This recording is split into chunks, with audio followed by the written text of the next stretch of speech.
हनुमान, तुम्हें मुझसे युद्ध तो करना ही होगा। तुम्हारे अंत के साथ ही इस युद्ध का अंत होगा।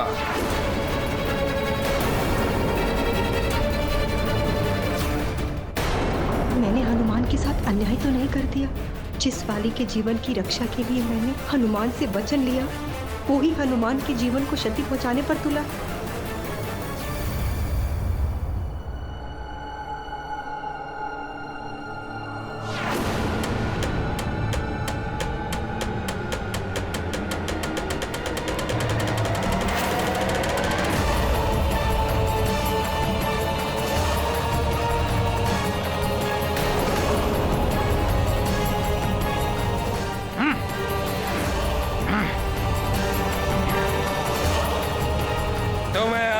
दिव्य और वरदानी शक्तियां प्राप्त हैं, परंतु मेरे पास वो वरदान है जिससे मैं तुम्हारी ही शक्ति का प्रयोग तुम्हारे विरुद्ध करूंगा।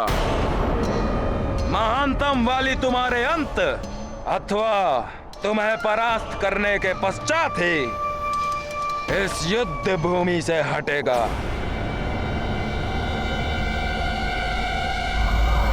भले ही मेरे प्राण चले जाए, हनुमान पर इनके साथ युद्ध मत करना। ऐसा करने से तुम्हारी आदि शक्ति इनमें पूर्ण रूप से समाहित हो जाएगी।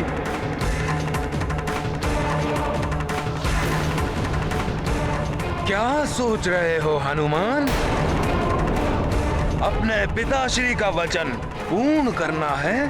सुग्रीव भैया को बचाना है? तो उठाओ अपने शस्त्र और वार करो मुझ पर।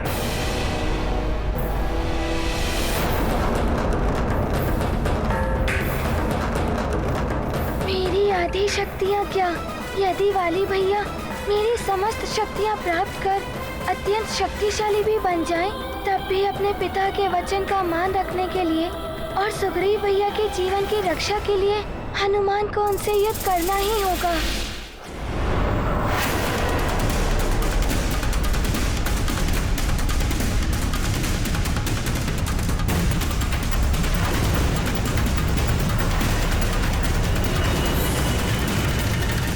ये प्रथम अवसर है जब मैं हनुमान के लिए इतना चिंतित हूं। अब तक हनुमान अपनी दिव्य एवं वरदानी शक्तियों के कारण अपराजित रहा था,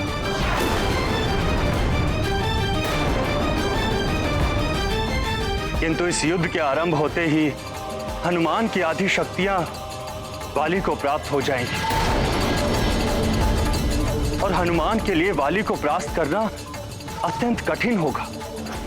आपकी चिंता उचित है वायुदेव। वाली पहले से ही अत्यंत बलशाली है। इससे पहले हनुमान ने कभी उसे शत्रु भाव से नहीं देखा, इसलिए वाली उसे कोई हानि नहीं पहुंचा पाया। परंतु आज युद्ध में देवराज इंद्र के वरदान की सहायता से एक ओर तो वाली को हनुमान की आदि शक्तियां प्राप्त हो जाएंगी और दूसरी ओर देवराज के दिव्य आभूषण की शक्ति से वो कभी क्लांत नहीं होगा। नारायण नारायण, कैसी लीला है प्रभु आपकी। आपके परम भक्त के ऊपर ये कैसा संकट आ गया है। हनुमान को अत्यंत सतर्क रहना होगा, अन्यथा उस पर छाया वाली रूपी संकट विकराल रूप ले सकता है।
की आधी शक्ति प्राप्त हुई, वाली की शक्ति अगाध, जिनके केवल राम ही नाथ, वही विवश है वाली के हाथ।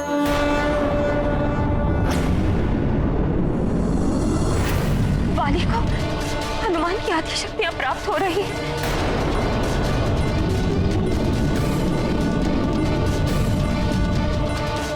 अब न जाने क्या होगा सब।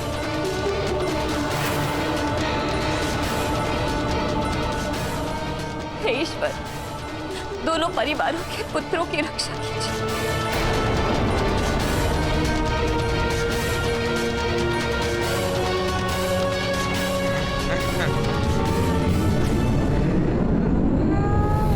पुत्र मोह में आकर मैं ये क्या कर बैठी? महारानी अंजना अभी भी मेरे पुत्रों के जीवन की रक्षा की कामना कर रही हैं,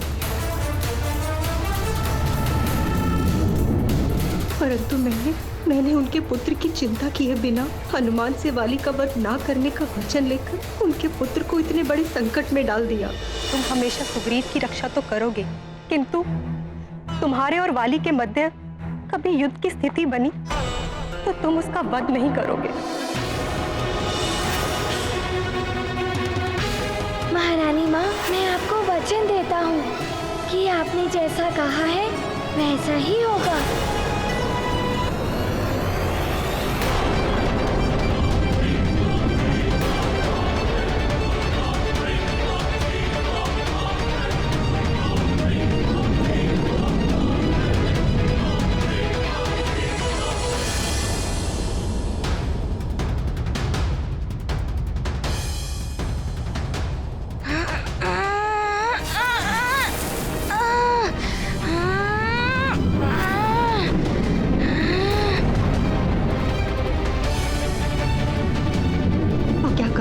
महारानी अंजना को बता दूं क्या?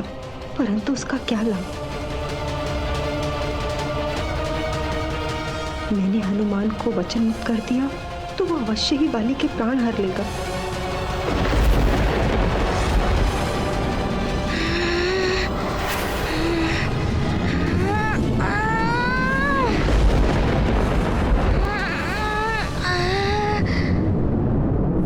कदाचित स्वार्थी हो रही हूँ मैं, परंतु अपने पुत्र को खोना नहीं चाहती। नहीं, व्यर्थ ही भयभीत हो रही हूँ मैं। वाली कितना भी शक्तिशाली क्यों न हो जाए, रुद्राक्ष हनुमान का अनिष्ट नहीं कर पाएगा वो। परंतु हनुमान से वाली की रक्षा इसी में है कि मैं शांत रहूं।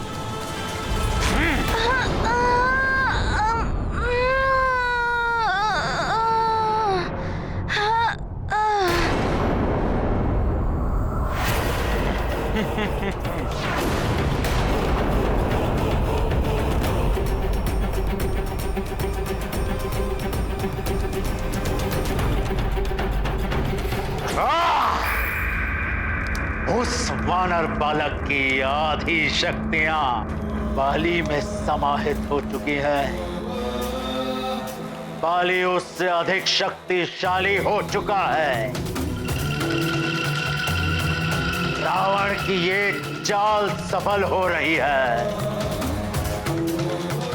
अब उस वानर बालक को बाली से कोई नहीं बचा सकता, कोई भी नहीं। एक और प्रबल इच्छा है लंकेश दशानन रावण की तुमसे विकता। तुम्हारे इस धूम्रपट में मैं एक और दृश्य देखना चाहता हूं।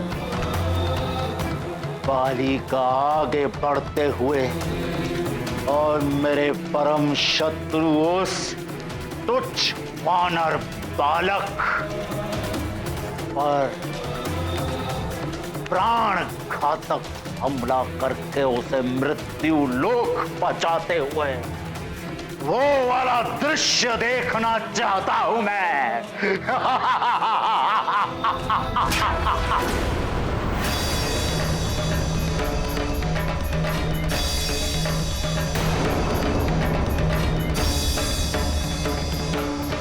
मरकट हनुमान, यदि मेरे प्रहारों से बच सकते हो तो बच कर दिखाओ।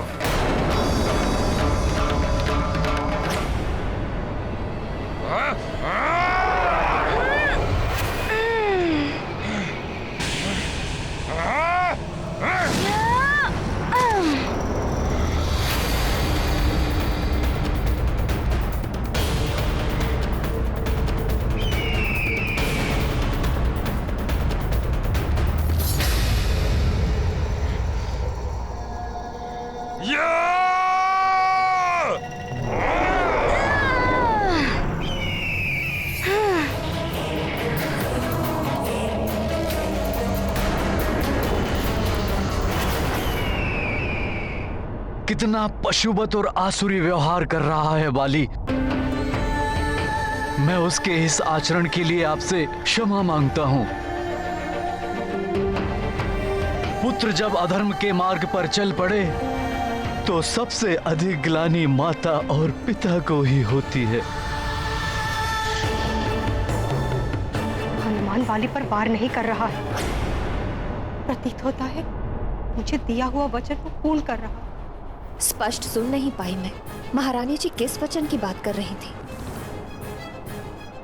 धीरज रखिए महाराज ऋक्षराज। वाली में अवश्य परिवर्तन आएगा। आपका पुत्र है, आपके संस्कार हैं उसमें।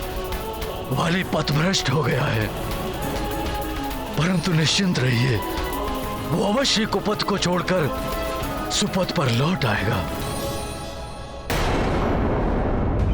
अच्छा, यदि तुम महानतम वाली के वार से स्वयं को बचाकर यह सोच रहे हो कि तुम महानतम वाली को क्लांत कर दोगे, तो अपनी भ्रांति को अपने मस्तक से निकाल दो।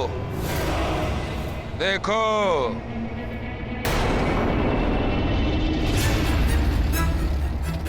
इसे धारण करने के पश्चात तुम कितना भी श्रम कर लो, कभी क्लांत नहीं हो। देवराज इंद्र के दिए इस दिव्य आभूषण की शक्ति के प्रभाव से महानतम वाली कभी क्लांत नहीं होगा।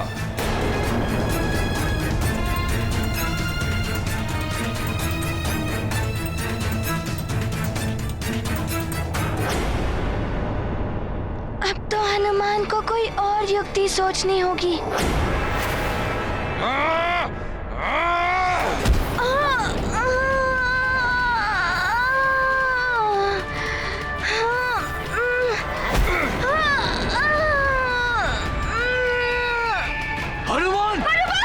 अर्जुन,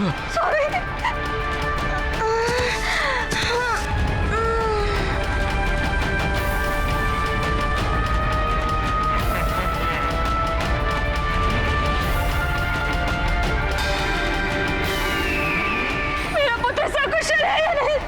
इतना तीव्र वार किया है बाली ने। हनुमान,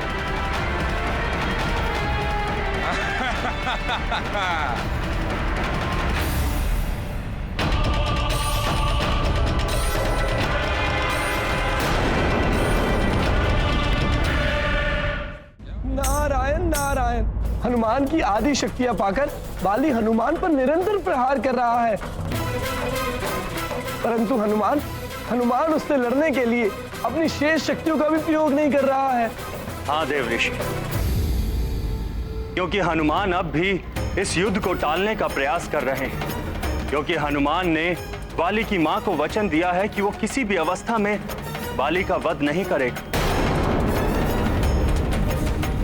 अपने अधर्मी पुत्र की रक्षा के लिए बाली की मां ने संकट मोचन को ही संकट में डाल दिया है। नारायण नारायण। वायुदेव, मातृत्व के अनेक रूप होते हैं। एक और अंजना जैसी माँ जो सब माँओं के दुखों को अपना समझती है, और दूसरी ओर वाली की माँ है जिनको मातृत्व के भाव ने इतना स्वार्थी बना दिया है कि वो अपने पुत्र की सुरक्षा के अलावा कुछ और देख ही नहीं पा रही हैं। स्वामी, हनुमान वाली पर वार करने से झिझक रहा है।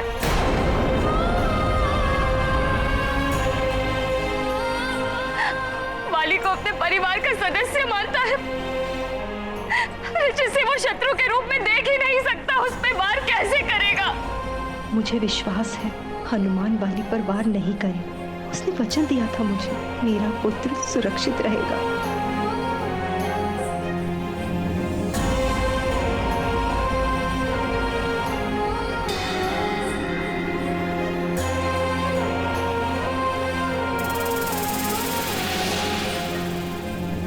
क्या हुआ मरकट हनुमान?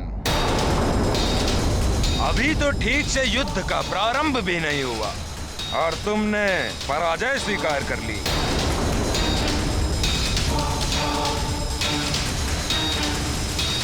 यदि तुम में मेरा सामना करने का साहस ही नहीं था तो पहले ही अपने पिताश्री को कह देते कि अपना राज मुकुट उतार कर मेरे चरणों में रख दे।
ये क्या, वाली भैया मेरी ही भांति विशाल आकार धारण कर सकते हैं?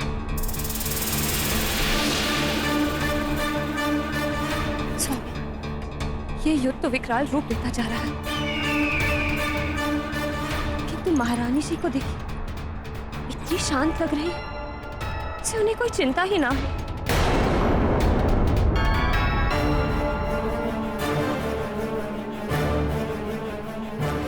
इस प्रकार तो धीरे धीरे हनुमान की संपूर्ण शक्तियों का आधा भाग वाली में समाहित हो जाएगा। यही तो चाहता है लंकेश दशानन रावण। एक एक करके उस वानर बालक की आधी शक्तियां प्राप्त कर लो बाली, और उस वानर बालक का वध कर दो। वाली भैया को मेरी आधी शक्तियां प्राप्त हो रही हैं, इसलिए मुझे उनसे युद्ध करना अत्यंत कठिन प्रतीत हो रहा है। किंतु सुग्रीव भैया की रक्षा करने के लिए हनुमान को उन्हें पराजित करने की कोई युक्ति सोचनी होगी। तुम अपनी जिस दिव्य शक्ति का प्रयोग कर मुझ पर वार करोगे, मैं उसी शक्ति से तुम्हारे वार का उत्तर दूंगा।